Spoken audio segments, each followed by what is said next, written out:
Apa ni? Selipar ke apa? Alah, comel ni. Yes, micro jig daripada Loop Fishing 20 gram. Mantap. Dah berapa ekor? 3 ekor dah hari pagi.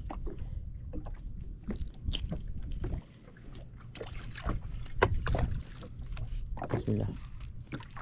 Drop. Tak sangkut ke je kau buat macam tu? Tak sangkut pula. Try je lah. Sekarang ni halus. Bukan terbang Faiz. Ada. Kasar yang kasar. Kasar yang kasar. Ni boleh labu dulu. Drop terus. Makan lah. Alhamdulillah. Mantap guys.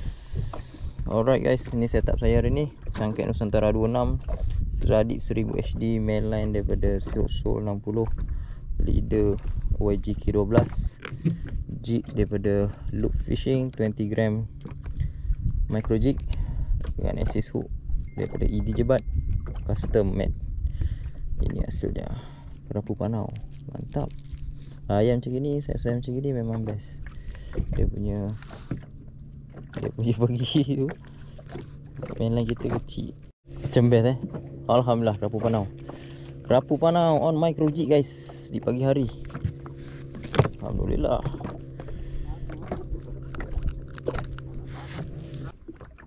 Ni kau test.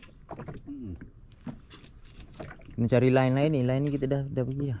Jom. Kita impit sana. Jom mana? Sana biar ke sana. Makan. Jap. Strike. Pasal tu. Apa ni? Bunga ke kerapu ni? Kerapu tongkar lah di. Renting. Alhamdulillah. Mantap guys. Ketik kerapu dengan micro jig. Boleh aku try sekejap tak betul. Buka jap. Ada pula.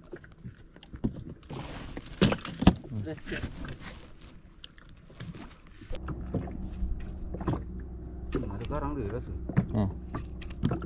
Garang lalu kan. Terus. Lepas. Tu. Strike lagi. Slipper. Slipper buang lah.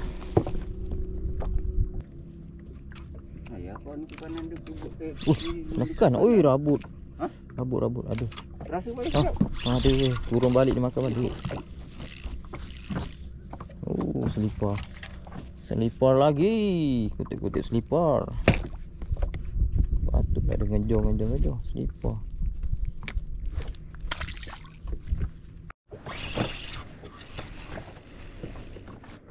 Tongkar. Panau. Napau. Sikit lagi nak lepas. Lagi nak culut. Sikit lagi nak culut. Culut-culutan. Dah pakai jeep ramai tu.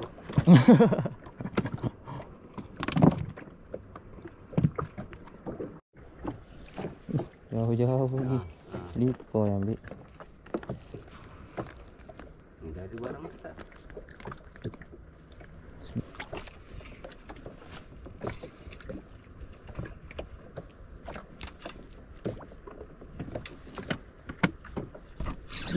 Ada lagi. Ada betul. Ada. Kita boleh tentang ni.